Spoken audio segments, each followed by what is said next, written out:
Hi, this is Sandra Island, teacher of the visually impaired. In this video, I'll provide an overview of how you can use objects to elicit visual gaze and also tactile exploration. Now, I've already uploaded some other videos that give more specific information about these areas I'll cover today. This will just be a brief overview of some different ways you can use a light box. Sometimes you get a light box, either you're a teacher in a classroom or a parent at home, and you wonder, what do I do with this thing? Well, I'm going to give you some ideas. Basically, the purpose of the light box is to help a student draw their attention. It may be used just simply to engage the student's visual sense. Eventually, you may progress to providing visual support to help a student choose between items, or eventually even to look at pictures. Now, be aware that sudden movement, flashing lights can cause seizures or elicit seizures for seizure-prone students. So be aware of the materials you're using. Also, materials can contain allergens. When using a light box, your room should be darkened. It doesn't have to be totally dark. Some students will need it to be darker. For some, you can simply close blinds, turn off overhead lights. Reducing visual clutter behind the light box is also important. So have your light box in an area where there are not a lot of pictures or colors distracting items behind it. Taking some poster board or a foam board from a dollar store, you can fashion 3 pieces together and make a very easy background to put behind your light box. Now, we are in a time of virtual learning. I don't have access to a light box, so I've created one using a plastic container and some Christmas lights. There are many ideas online for how to make your own light box. Just be cautious. Christmas lights can get hot. Your light box can get hot if it's homemade. So be aware of that if you decide to make your own. Now, some goals of this video is to show you how you can use different items in different ways to attract a student's visual attention, and also to assist a student to start looking and reaching and exploring items. When you are working with a student, you want to note color preferences, size preferences, preferred viewing positions. A typical light box, you can vary the angle. Sometimes you might use it in a more upright manner. It may depend on how the student is positioned. If the student is side lying on the floor, you may have the light box in an upright position. If a student is sitting in their chair, you may have the light box flat on their chair tray or on a table that they can access. So try different positions. Try the light box for different activities. If you are providing physical assistance, such as guiding a student to touch an object, please follow the student's lead. Don't force movement, encourage movement. Talk to the student. Let them know what you are doing. Also, provide the student time to find the material and also time to rest between activities. Now, one of the first ways to use the light box is with stationary objects. I could simply put objects on the light box, see if they attract the student's visual gaze. Eventually, try to encourage the student to look for longer periods of time. I may move the item. Now, does the student view it in that position? Give the student time. Does the student view it in this position? So that is one basic activity, and you can use so many different types of items. Here I have a pinwheel. I may just put that on my light box. Does that engage the student? After I give the student time to look, I may again change the position. Does the student look? Allow the student to rest. Sometimes I might cover the light box,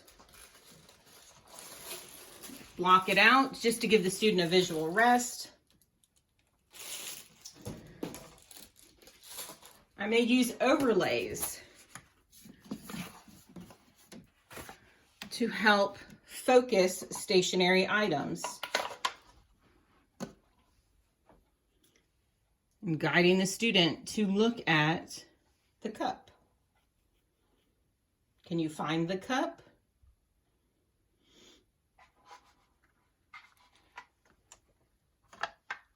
I may use a lawn of items just to create visual attention. I'm going to place a lot of items on here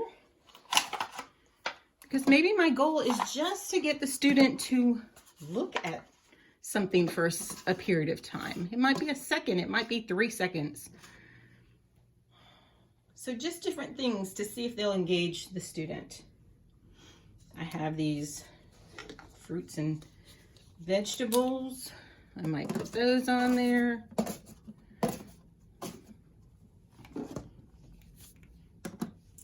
Just stationary objects. Again, I might, my light box is homemade, so it's kind of has a little divot in the center here. Things tend to roll in towards the center. It wouldn't do that on a normal light box per se. So I may just set items there. I might cover part of the light box to get the student to visually engage to one side. Again, these are just stationary items. I'm just trying to get the student to direct his or her attention. I may put a whole bunch of just shapes. Again, I'm just creating patterns and visual interest. You know, does that engage the student? Ooh, does that attract the student's attention? I may cover some of them and as the student look here. Okay, now does the student look on this side? So I'm kind of going through these pretty quickly, changing activities quickly. You would not do that with a student. You would take time. You may do just a few activities or a few types of materials in a session, and then another day reintroduce those or introduce some new items. But this is just kind of an overview of some ideas of things you can make on your own, you can buy at a dollar store to engage a student's vision, and using a light box. So I've talked about stationary items. You can make overlays. I have different types of overlays as far as different size cutouts. I can position them differently. Might just have some that block out an area. And notice how your vision's really drawn to that square there. And that's what overlays do. They kind of help focus an area. I have this one here that has two squares.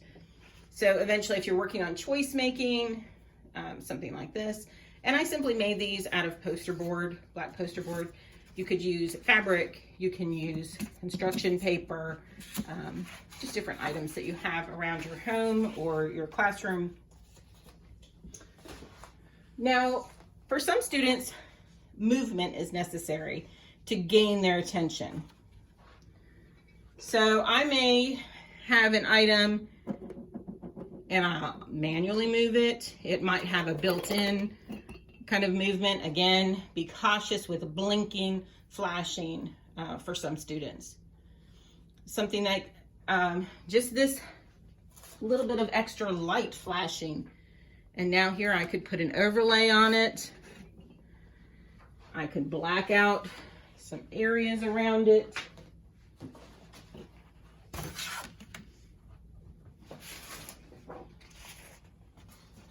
And most light boxes have a tray where you can put your overlays and they'll stay put. Again, mine is homemade, so we're just making do with what we have. But notice there how that can help focus a student's vision.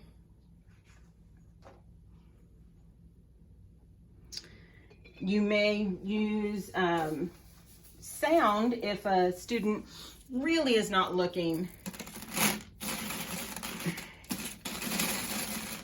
That may help as you're working towards getting the student to visually engage. So sound, if I had my light box in upright position, I might hang these over the side and just kind of let them dangle in front of the light. Using things like a slinky in front of the light. Again, this might work better if the light box is positioned upright. So movement can be a way to garner a student's attention, and that may be you physically moving the object. It might be an object that moves by itself. I have this little chicken here. Something like that may help a student to gauge visual attention. So objects can be stationary, they can be moving. I could roll if I wanted to here, maybe rolling an item. Does that movement help the student? So stationary, you might use overlays, you might use movement. Helping a student to reach and explore items can also be a way to help visually engage. I may put something like this. I'm going to see if, I block out an area, kind of focus it. Does the student visually gaze in that direction? Then I may tell the student, let's touch the grass or whatever the item is. And I may provide a underhand, just assistance to get the child to explore. Again, I'm going to give them that verbal prompt. I'm going to explain what's happening. I don't want to just grab a child's hands and put it on there. Be aware of how the student reacts. If they're very adverse to touching certain types of things, certainly don't force it. Try to find things that are pleasurable, comfortable for the student. Some students may need more of a hand over hand, and it's going to be gentle placing. You might help the student explore. Some students may just need assistance at the elbow for a lift. Some students may be all in and they're reaching and grabbing, and you may put items on there and they may touch them and pick them up. And again, it's the light boxes just to help guide that attention. And so we've talked about stationary items, using overlays. Movement is a possibility that may help some students. Assistance for hand over hand, reaching. And then you may also do some choice-making activities. Maybe your student is choosing between a fork and their cup. You're working on getting the student to self-feed or to help pick up their cup, his or her cup. So I may have those areas. I might use a larger overlay.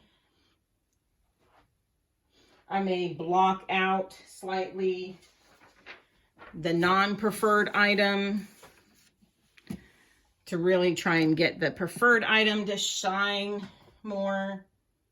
So there's different things that you can do for choice making. You could be working on colors.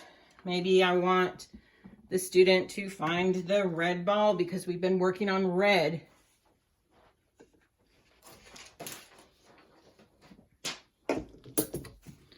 And now I want the student to find the red strawberry.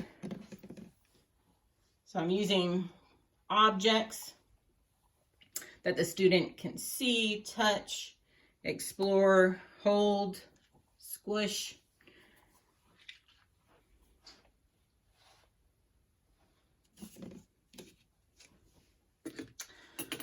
So in this video, it's just a brief overview of some of the other videos that give a little more example and detail of some activities you could do at home or in a classroom using a light box to assist with visual gaze and tactile exploration. Thanks for taking the time to watch.